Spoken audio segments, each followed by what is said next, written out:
What's happening? Howdy, howdy, howdy. Hey there. Recording now, and it's Teddy Pins. It is Thursday, July 23rd, star date 2020. We are coming to you live, fresh and clean, here at the Village Tech Lab on Thursday. We might reference some things in the chat. I've made some mistakes in the past of telling people check the chat, but then of course when they watch it recorded, it would not be in the chat. So you will lack a chat if you're watching this recorded. But I want to do some introductions, and then we'll get it rolling here. We should be no more than an hour. We want, if you have questions, obviously in this small group, feel free to chime in and raise your hand. And Millie, the Shiz Monday, is one of the agents that agreed to spearhead this, and we tried to voluntold Brian and guilted him into helping us out and sharing a few of his basics and best practices for all of us that may want to explore or get into podcasting. So Brian, I don't know a lot about you, so if you wouldn't mind, tell us your favorite color and where you like to vacation, and a little about you and how we got to be here with you today. Well, yeah. So I'm a man of many hats, I suppose. It's a little bit confusing.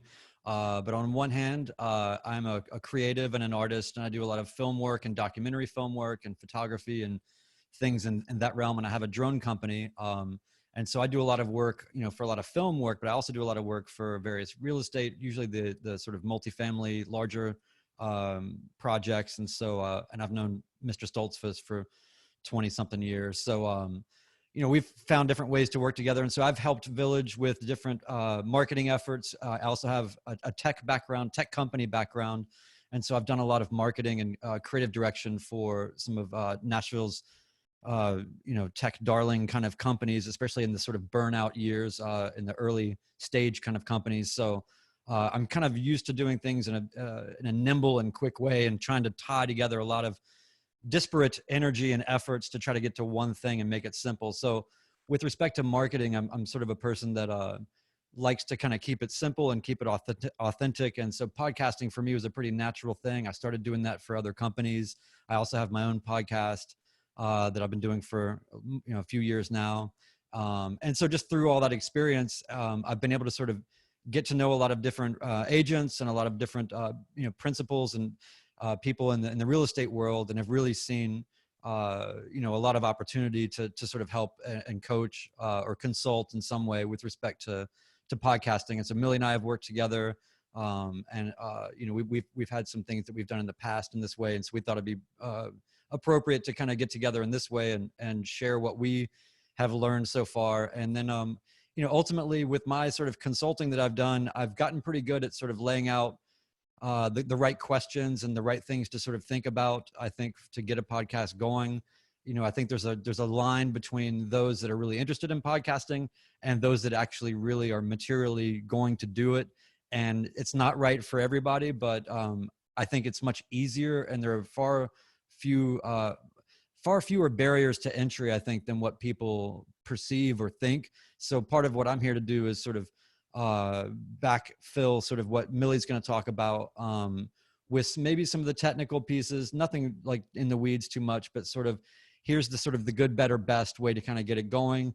And then how to also tie that into sort of existing marketing efforts and concerns, because ultimately I'll get into it more, but podcasting is absolute gold for marketing of all kinds. And so I highly encourage people to have an open mind and not see it as something that's too daunting. So hopefully that explains sort of more about who I am and what my hopefully value will be here.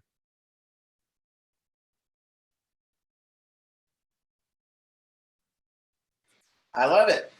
Very cool. Sorry, I was muted, so I'm like processing what you're saying and trying to find mute button. So because I know the space bar thing sometimes works for me, sometimes doesn't.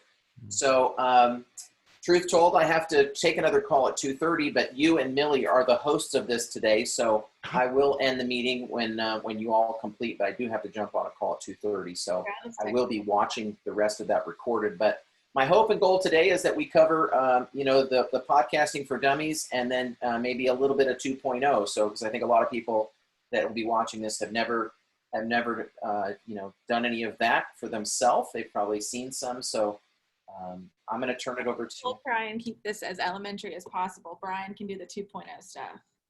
Yeah, well, I think you hit it great when you said you want to talk a little bit about, the content and the Technology. the content, and then there's the creative, and then the promotion a little bit. So Yeah. again, I'll be listening up until 2:30, and thank you again so much for both of your time and service, and too how we can pay it forward and pay it back to you. Thank you.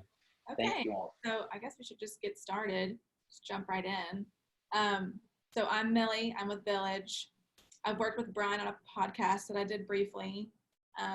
Then things just changed because everything changed, but it's fine. And I had a lot of fun. And so when I was asked to do this class, Brian, I would not want anyone else to help me with this other than Brian, because he was just knew everything already and was a great cheerleader. So there's going to be two things that we talk about really, and it kind of mesh it all together, but it's going to be content and technology. So I guess we'll just dive in. Why do a podcast? And it's because people are listening. There are 51% of Americans listen to podcasts, which is obviously more than half. I think since we're in this pandemic, this culture that we're in right now where we're all stuck inside, and I can listen to music all day long, but sometimes I just want to learn and be creative. And so this is one outlet where you can reach out to people, or even just listening to podcasts. I mean, sometimes I want to learn and hear how other people react with each other. And so I know podcasting is like a huge part of what I listen to, and a huge interest of mine every day, as 51% of other Americans. And Brian shared this fact with me that I thought was super interesting, but podcast listeners are pretty affluent. 41% of them earning $75,000 or more a year. So if you can tailor your content correctly, you'll be reaching the right people. As far as your business is concerned, if that's what kind of podcast you want. So I guess let's start with why people don't start. I mean, why not? Why would you not start a podcast? And I think it's because people might be shy about speaking, which I clearly am not, even if I don't know what I'm talking about. I think people feel like the tech challenges are too great to overcome. Maybe you don't know what it would really be about, or maybe you have a really awesome idea in your head that you're passionate about, that you want to talk about, but you don't know how to get it on paper, or you're just nervous to commit to a schedule. And I can tell you that Brian helped me so much when we did mine. I think that the best piece of advice I got was to commit to doing it once or twice a week. Like, give yourself a day time block, whether it's every Monday at 4, every Tuesday at 10, whatever it is, set a day, and that's your day. Like, that is your day to do this podcast, and do it as if it's just part of your routine every day, and add it into your time blocking. It makes you feel busier. It makes you feel more productive. But that way, if you make a commitment to get it in your schedule, it makes it just a little bit more easy. And then you really want to think about, you don't want to just talk into the air. Like, sometimes it feels like like you're just talking to your kids. I mean, you might as well just parent. But you want to have a why, and you want to figure your content out. Like, who is your audience, I guess, is the best way to put that. Who is your target audience? Are you going to market to other realtors? Do you want to just have like a podcast discussion about how the market is? Do you want to talk to buyers only? Do you want to talk to sellers only? Do you want to talk to both? Do you want to talk to investors? Who is your target audience? And tailor your content to that target audience only. Don't decide that, my target audience is going to be all sellers, maybe that make over $1 million. I mean, that have over $1 million listings, all sellers whose houses are going to be over $1 million. That's going to be my target audience for this podcast, and then you like drift off into one of your podcasts about like cats and cat videos. They don't want to hear it. Nobody wants to hear that. And it's just doesn't align with where you started. This isn't like a talk show or a rap. You want to you're suggesting pick a target and a theme and kind of make that have a thread. It's not just like a open mic night, right? So exactly that, which is another point that I wanted to make, is another great piece of advice that Brian gave me with my podcast was to kind of map it out as if, I don't know if you remember when you're in elementary school and you have to like map out stories. You need to map out how your podcast. I'll diagram a sentence like it's my job. I haven't done that since I've been 7. Oh, it's fun. So you want to map out, this is super important, map out the construction of your podcast. And you don't, in the beginning of the podcast, you don't have to say like, okay, first we're going to do this, then we're going to do this, and then finally we're going to do this. But if you keep each episode really consistent, it helps you and the flow of each episode. It helps if you have guests on, it kind of like, and they listen to a couple beforehand, they're like, okay, this is kind of how the flow goes. And it lets your audience know what to expect. We'll talk about it a little bit later, but one of the tools you want to see is like how effective is this podcast? How are people listening? And so if you have it planned out, like, okay, for the first 5 minutes, we're going to do this. The second 5 minutes, we're going to do this. And then we're going to end it with this.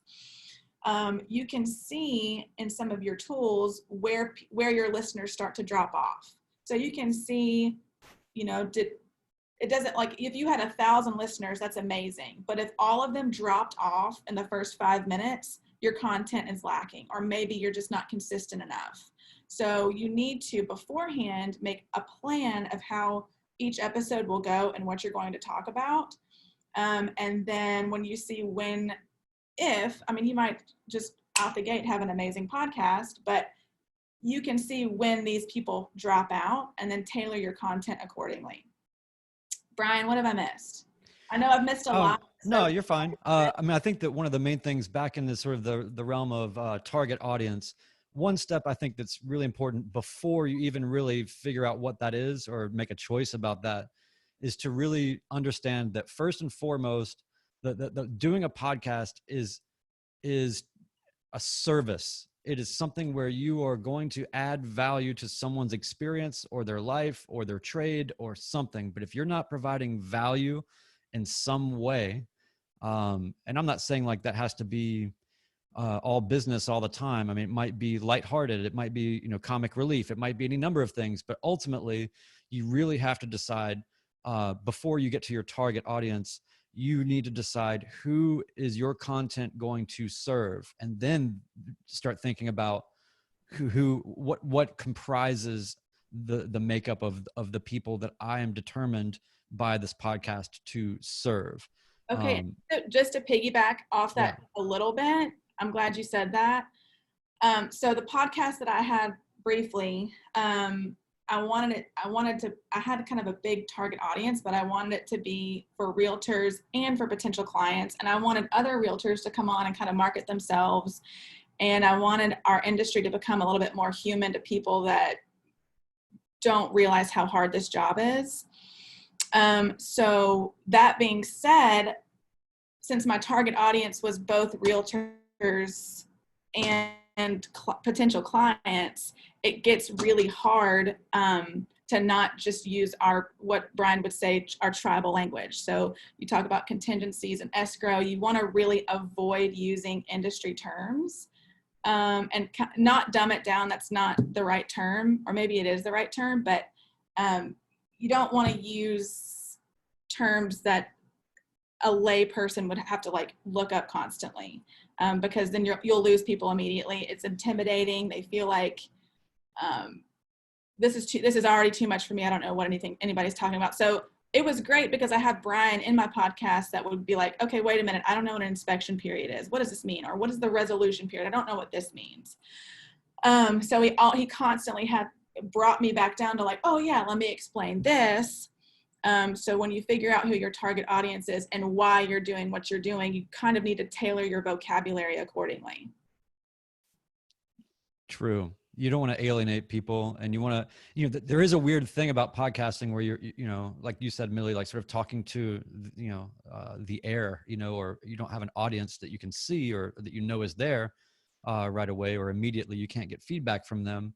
But I think that one of the things that also is a huge benefit to really tailoring and being specific about what you do is because then once you really can have a vision of who that sort of person, the ideal kind of listener is, then you can talk to them, and it makes it easier to direct what you're doing. So so I think that that's super, super important. And then we'll get into concept, Millie. I mean, with your podcast, which by the way, you didn't say it, it's called Real Estate is the Worst, right? Yeah. Which I think is great because it immediately connotates lightheartedness and sort of a bit of fun. But I'm already aware just by the title that it's about real estate and, probably some harrowing tales or fun stories inside the world of real estate.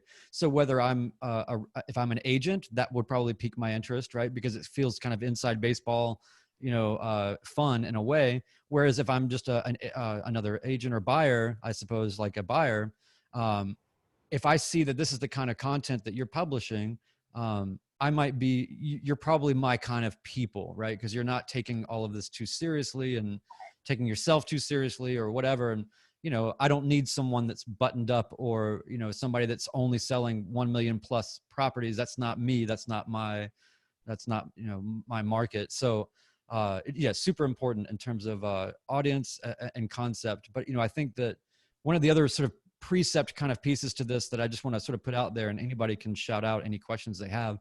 But I just want to reiterate that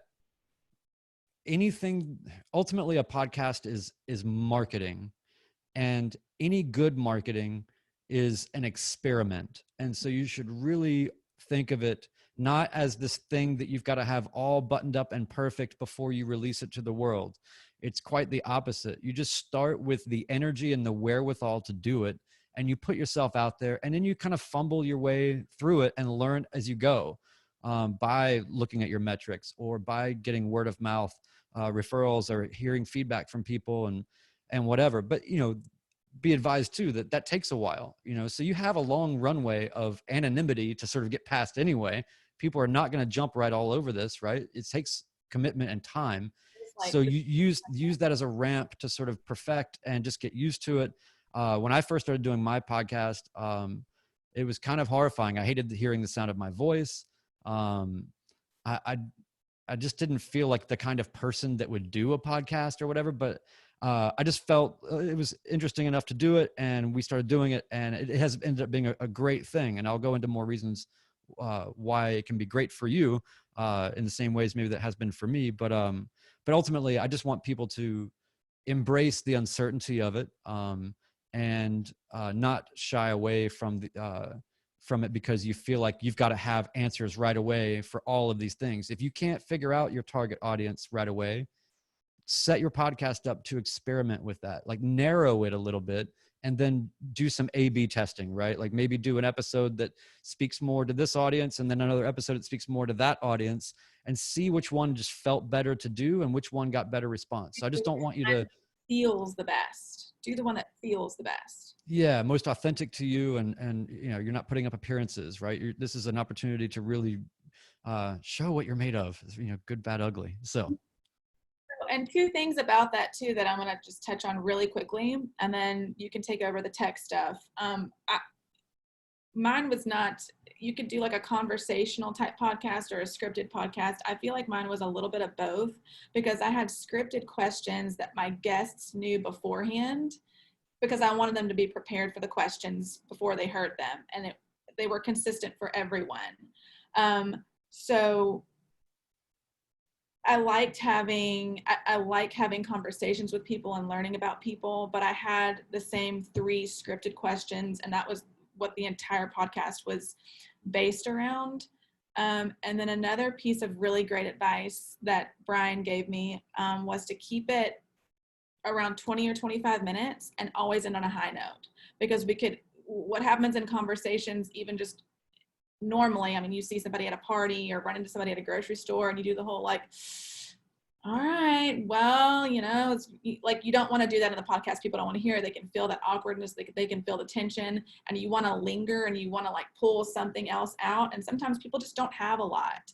And so that's why it's really important to prepare them for what you're going to talk about, and always end on a high note. And you want to keep it around 25 minutes, because anything over that, when frankly, people already don't know you. I mean, you're not like Jennifer Lopez or Dax Shepard that has a podcast and people want to hear it. Just hang on every single second. 25 minutes, and it lets the people, it makes people ready for more. Like, oh, I can't wait to hear the next one, is the goal, hopefully. That's all I'm saying.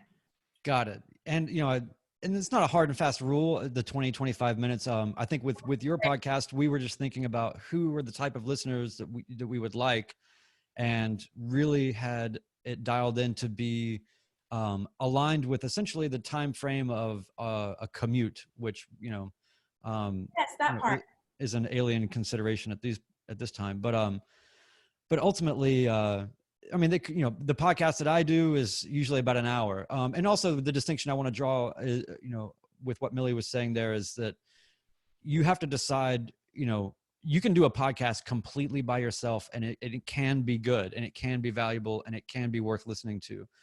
It does not mean that you have to have a talk show or that you have to have guests. That's just a sort of a format decision that you're going to make based on the type of podcast. Who do you want it to serve? Going back to all those original questions, So if you're wanting to do a podcast that is to bolster your real estate career, but you feel like the best way to do that is to speak through voices of the community and to ingratiate yourself to the community, then you might talk with community leaders or people that are standouts in that neighborhood or whatever it is.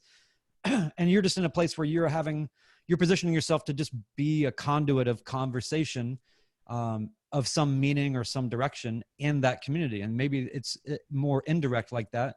And maybe that's better served to have longer form conversations, so it just depends. There's not a hard and fast rule about how long it should be. I mean, I think the 20-minute rule it works though for me, because I talk for 2 hours, and I'm sure people want to just pull my hair out because I talk too much, and I want to talk to everybody, and I want to hear everybody's stories. Yeah. But that's not what this is for, unless it is. Do you follow what I'm saying? Yeah.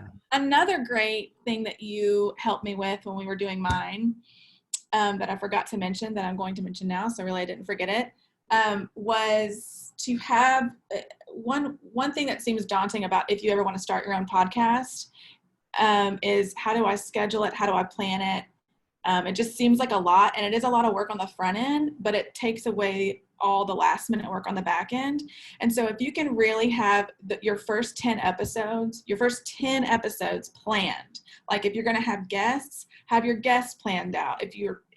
If they're going to be like in some sequential storytelling type order, have it planned out. And that way you're going into everything with a game plan. Like when you go to work every day, you're getting from point A to point B, and which lefts and rights and what interstate you're going to take. You know what I mean? So it's good to have that roadmap and that game plan. It just makes, it makes the podcasting world and having your own podcast seem a little less daunting. And then you just feel powerful because you have a plan. Planning is powerful. Yeah. Well, and the other thing is, and we'll get more into this in terms of like syndication, but you want to have episodes banked anyway. So when you first start out, you should probably be thinking about like, let's go ahead and get 2 or 3 of these done, because A, you're going to be figuring it all out anyway and getting better as you go. But B, you want to have 2 or 3 episodes in the bank, as it were, anyway, so that when there are things that come up where you have to travel or you don't have time, when life calls and you just can't do it, that you have perhaps some evergreen, less topical, whatever, something that is always going to be valuable, and you can pull the trigger on those to know that you're going to stay on your release sort of cadence, which I'll sort of get into that as well. So maybe we'll just turn the corner real quick, and then we'll get to some questions. What I want to talk about is essentially sort of the tech side of it, sort of the tools, the toolkit, and then how that also funnels into sort of marketing, no pun intended. So, the first thing I want to say, and maybe I'll even start with the marketing side and work my way into the technical, but Before you do that, I want to Really Yeah. just really quick before you say that, because I want people to know this.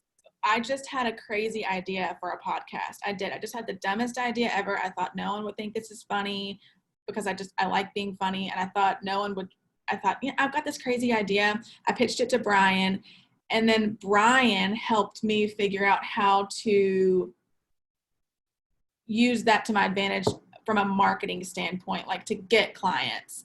And so you could have this crazy idea and you could pitch it to Brian the genius, and that's where his marketing comes. Yes, that's where the marketing comes in hand. And so I think it is a really valuable tool, and it's just never ending content. So take it away, Brian. Got it. Yes. Well, and I appreciate too that you were very apprehensive when you started and got so comfortable with it so quickly. And I think that most people have that experience. I mean, so again, don't be afraid of this, right? If you have an interest, there's something there for you to do. So coming from a marketing perspective, everybody has their own sort of marketing goals, and everybody has their own marketing tools, and everybody has their own way of going about things. I am a person that believes in authentic content as a sort of a principle. And I think that podcasts really help build that. And the way that this can work for you, I can't tell you how many agents I've seen struggle with newsletters, and I need to get my website together, and I need an email campaign, and I need, you have all these disparate sort of things going on. And you're not able to, what makes it difficult to do those things is because you don't really have content.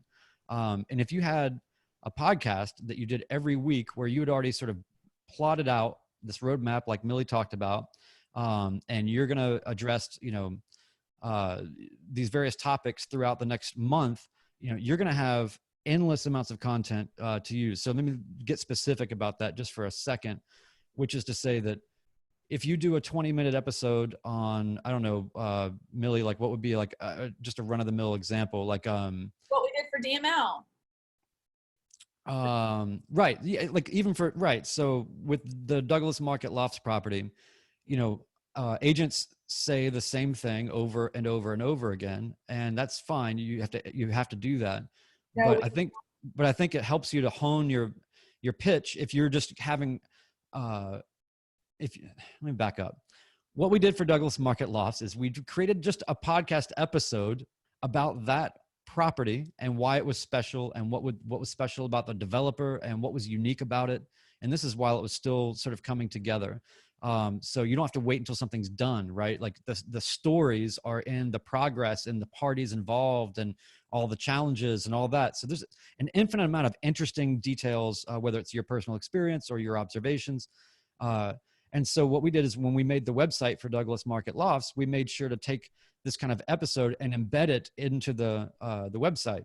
So then we had essentially like a conversation that was very authentic between you and Shane about Douglas Market Lofts and what made that special. And the way that content came out, it was so much more, it wasn't a pitch. It was people of Nashville having a real conversation about why this is awesome and how these kind of unknown tales behind the scenes of like why it's special. So having that content on the website immediately is a huge boon to any website content, because I can tell you most real estate websites don't really try that hard. They just put features, benefits, call me, and that's about it. Anybody that's even just taking the time to post a 5-minute conversation about the thing is already going to warm up a buyer in a way that they wouldn't be otherwise. And you don't see a lot of people doing this. So that's one thing. The other thing too is that, I mean, there are tools, and I'll get into this also, but you can transcribe the podcasts, and then you can take that. And if you do a newsletter, you can then take the transcription and use that, or you can use snippets and put them on your Instagram, edit video snippets, or, anywhere that you are getting information out, and whatever channels that you're speaking on, content can shapeshift and readily adapt to any platform. So I just can't tell you enough how valuable I've seen it be. Even everybody wants to make like a video for the house, right? Like or for the property, here's the drone video, here's the interiors, here's all the things. And then they just put some stock music thing underneath it and expect that to be enough, right? Well, if you have a podcast that you've done where you've already talked about that property, then you can use that as the audio track for the video that you're showing on the website and sharing on, all the places. And then you have a much richer experience to offer people that's more explanatory and more human and more interesting. So, and that looks super impressive to developers and sellers. If you are working for a seller and this is one more thing that you offer, I mean, that's a really great tool to offer and really impressive. Yeah. And then one more quick thing is that having a podcast, especially if you have a podcast that does, whether regularly or sometimes, have a segment for guests and for sort of interviews or conversations, what that does is it opens up the door for a reason to talk to just about anybody that will be of mutual benefit or whatever. In my podcast, granted, I'm not in real estate, right? But I mean, I've had reasons to now like have podcast episodes with like the greatest rappers of all time or the greatest fighters of all time, or, these childhood legends and heroes of mine. I have a reason to contact, and then we have these amazing conversations. So it just opens up, you have this platform or this reason now, or this vehicle through which you can then leverage any kind of connection you want in a mutually beneficial way. So that's a whole other avenue as well. But let me speak specifically really quick about the tools, because I don't want to go on much longer. I could go through and tell you all these different things, but I think that ultimately it comes down to two things, and we can talk more about it. But ultimately you have audio and you have video. I recommend audio if you're starting out. The burden of technology and video, and people are tired of Zoom. People, don't start with audio, because it allows you to sort of focus on what's most important, which is the content, and less about how you look or other concerns of your vanity that are just distracting or whatever it is. Like, it's weird enough to hear your own voice. Do you really want to start off hearing your own voice and seeing how you look on camera? Like, let's just, Millie, for you, it's fine, but everybody else, good luck. So anyway, I recommend starting audio. And for the tool set, I want people to know that I'm sitting here talking on a professional microphone, and I have all this audio gear and I have all this setup, but it is not necessary at all. You can start with your phone, and you can do your podcast entirely with your phone. I would recommend, if anybody wants to look, if you go to anchor.fm, anchor.fm. Anchor.fm is an amazing platform. They just got bought by Spotify, and Spotify's tripling down on podcasts. So I would recommend going there and looking at all of their resources. I don't need to reinvent the wheel here and tell you all the things that they already have pre-formatted videos and documents to talk about. But Anchor.fm is amazing, because within 5 minutes, you can have a podcast set up. You can be publishing your podcast immediately to Apple Podcasts, Spotify, Google, Stitcher, Breaker, every possible place that people go to get podcasts. You can use Anchor and syndicate from one place to all of those places. And they make the process incredibly easy. It's also possible and very easy to make a little bit of money if you build a little bit of an audience, because you can run ads through their platform, and you will get sponsored for, in some big or small way, and you get a little kickback. So there's ways of doing that. They help you. Their app has the ability to not only record your voice really well and level out the audio for you without doing any weird editing stuff. It automatically does kind of everything. You can create your little intro. They have music breaks. Everything that you would ever need from top to bottom, they have fully thought out and made it possible for people to start a podcast with great ease immediately, just using your phone. Don't let the tech be an inhibitor to getting started. If you just go to anchor.fm and just follow their lead, you will have a podcast by the end of the day. Now, just because it's so easy to do doesn't mean there aren't ways to do it better, or to do it more meaningfully or more thoughtfully. And over time, think of it as something where it's like a starter house, right? Like, you're not trying to have, a marble bathroom yet or whatever. This linoleum, I guess, will have to do, right? And then you kind of build it up from there. Shout out to linoleum. So, but so the idea is just that, like, take it easy on yourself. Don't be a perfectionist. There's one tool that you should use, and it's anchor.fm. There are other tools. There are other ways. And yes, you can graduate to doing things in video and doing live on YouTube and God knows whatever else, but just don't worry about that for like 6 months. Just go to boot camp, get started in an easy way. And when you use Anchor, you can also get really solid metrics and stats on everything that's going on. It'll even help you with artwork. It'll help you with like anything that you need. It's already been thought out and already been done by experts. So, I just want to say that like the tools, we can talk about them all day, but really all you need is a phone and anchor.fm, install the app, you're good to go. And in fact, also, even if you're doing guests in the time of the pandemic and you don't want to deal with people in person, on the Anchor app, you can invite a person to your podcast and it will record both of you and save that to your account. And then you can publish it and boom, ready. So you can have podcasts with multiple guests or just yourself or whatever. And you can do it all with your phone, all with one app. Don't make it any more complicated. I don't even work for them. I should. You should. It's been an amazing, I'm one of those people where like, I just want things to work, and I get really pissed off when things just don't work because it's 2020 and like everything should just work now. We spent most of our adult lives things being like not quite working yet because whatever. Anchor works. So I highly recommend it. And the only other thing I'll wrap with is if anybody has any questions, that's great. I'll answer any questions. But if you want to talk to me more about it, I can. I mean, I've got like a little bit of a questionnaire and sort of a survey that kind of guides you through questions you should probably be able to start answering if you want to do a podcast. And we can send out that link later or whatever. But you don't need me. You can do it yourself. All the resources are already there. And just don't be afraid and just get to it. It's fun. It's super rewarding, and you'll have content for days. Yeah, just make a plan of what days you want to do it, how long you want it to be, map out your episodes, and you should be able to figure it out. But I think that we do need, Brian also makes killer websites, is a marketing genius. If you guys ever want to use Brian for anything real estate related as far as marketing goes, I recommend that you reach out to him, and we'll have his information out somewhere for you to be reached out to. But are there any questions? Does anybody, I think this is just, I think Teddy had some questions and I can't find the chat. Okay. 5 biggest mistakes to avoid. I think 5, don't get wrapped up in the perfection of it. Wrap it up when it's ready to be wrapped up. What are 3 more? I'm trying to think like common mistakes. I just made it. That's mine too. That's my biggest one. I will tell you this, and this is sort of a little bit of an aside. There is a software that is called Descript, Descript, Descript.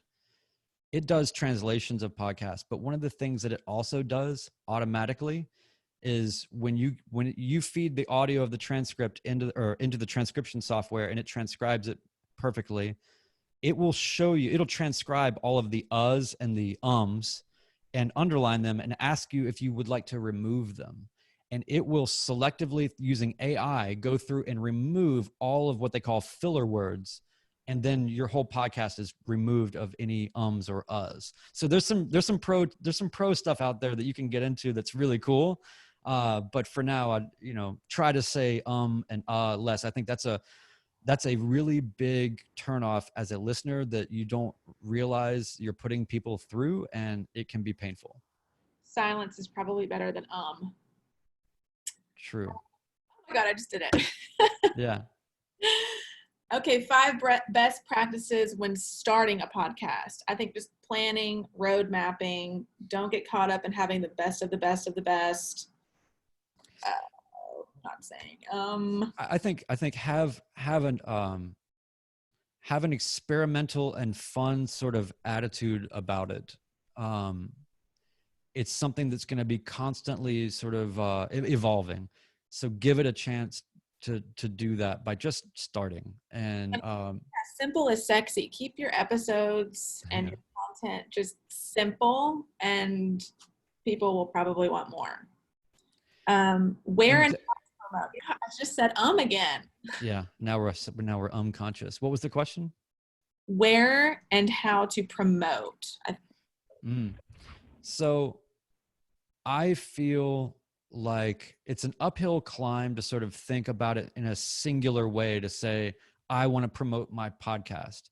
I look at it differently. I look at it as, how can I leverage my podcast to promote something larger than myself, or be involved in something greater than just what is my concern?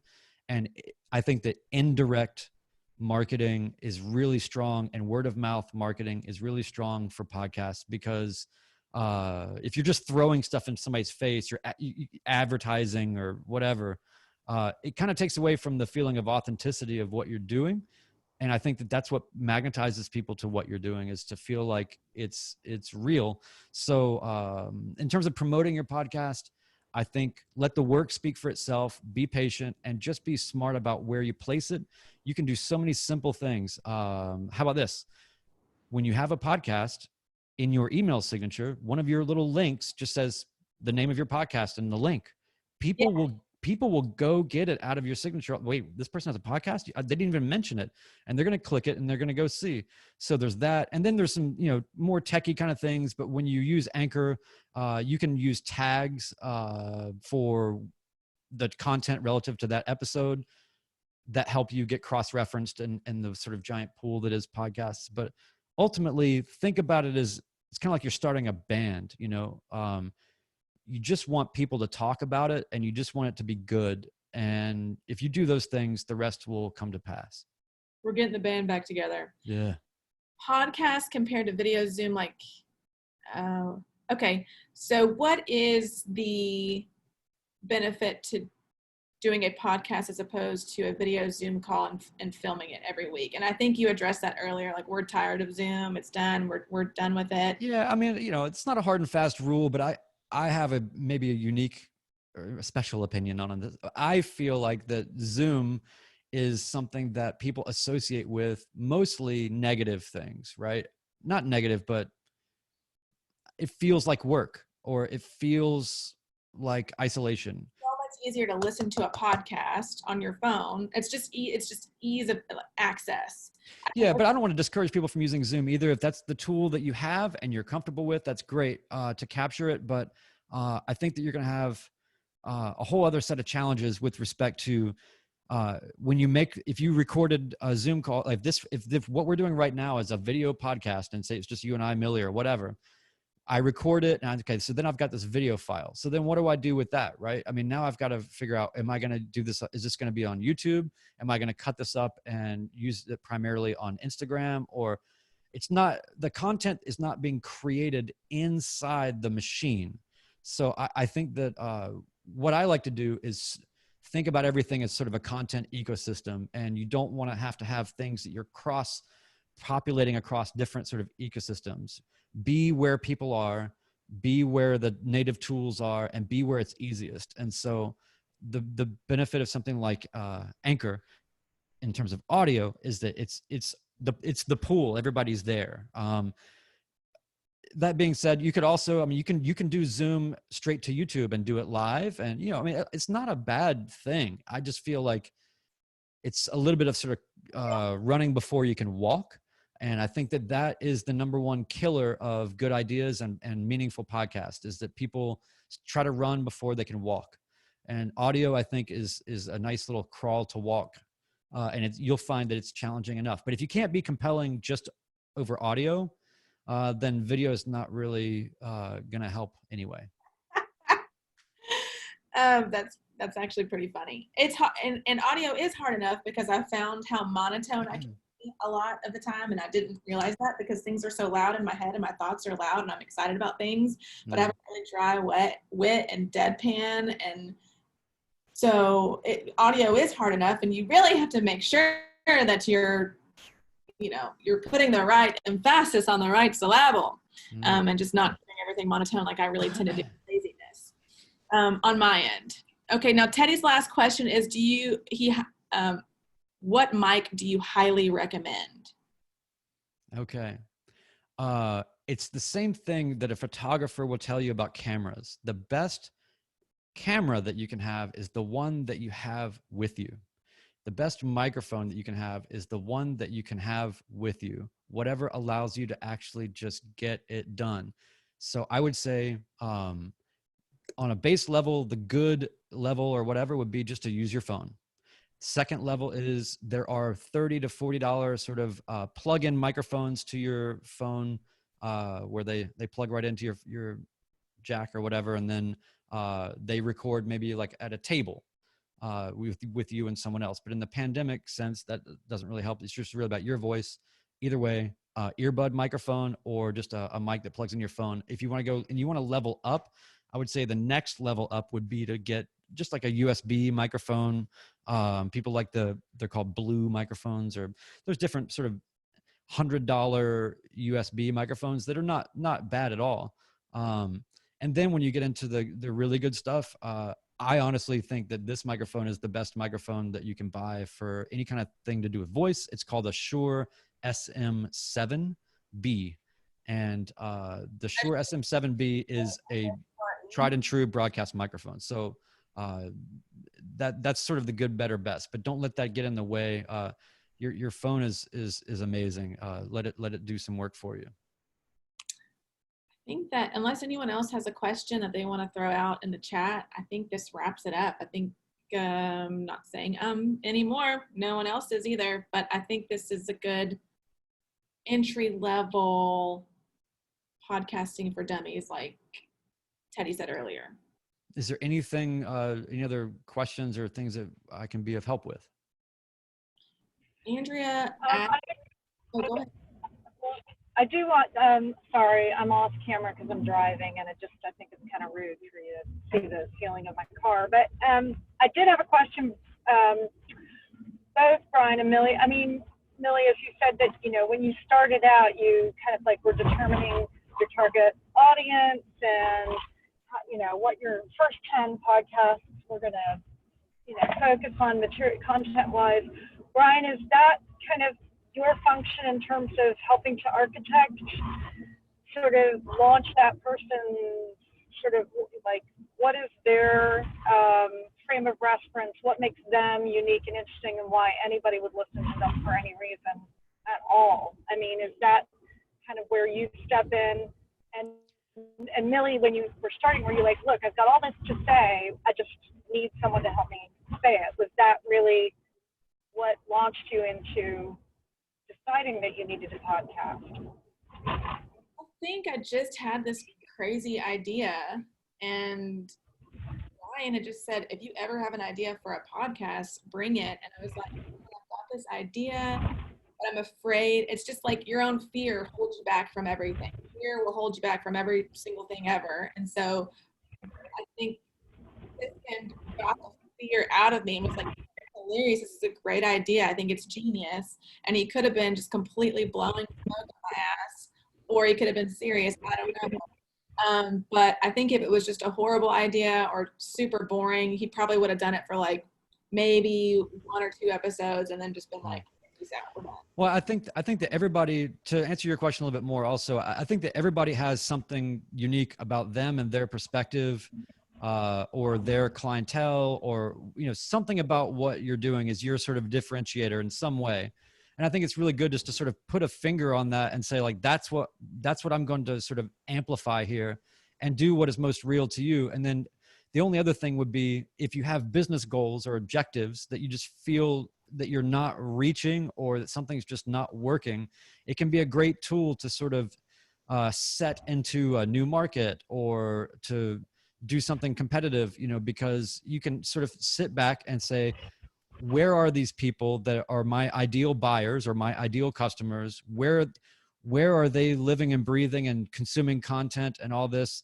And then you can think about that and say, okay, I'm going to target my podcast very, very specifically to these media outlets or these channels or these demographics, or even if it's just something where you're not even thinking about promoting it necessarily, but it's like, well, if I can just get a mention in an email for this alumni association email that goes out, and that's my market, and I really am trying to get into this area and I'm not in that area yet, but I have a weird sort of inroad to it, but I can't figure out a meaningful reason as to why I can connect to that market.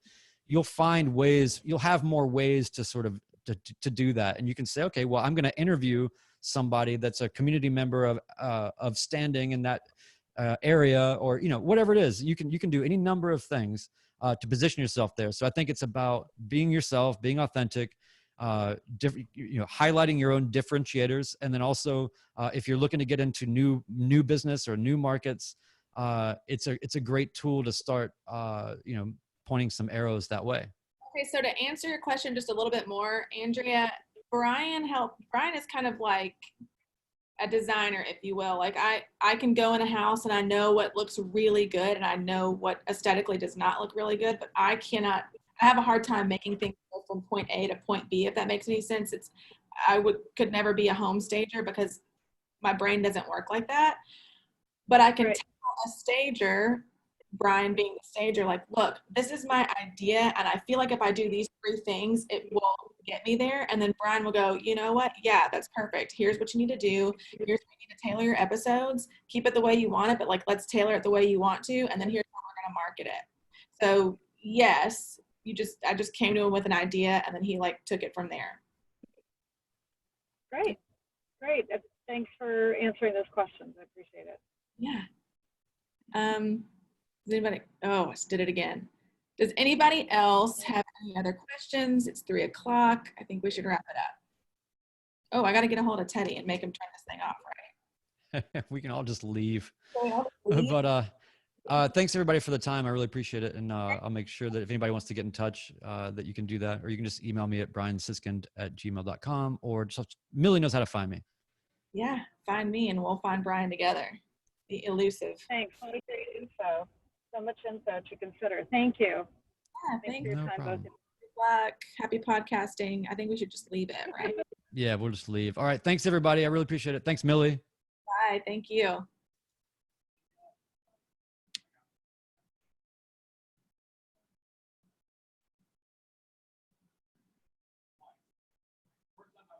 I can't leave it. Why wouldn't it let me leave? What? Oh, here, leave. Leave meeting.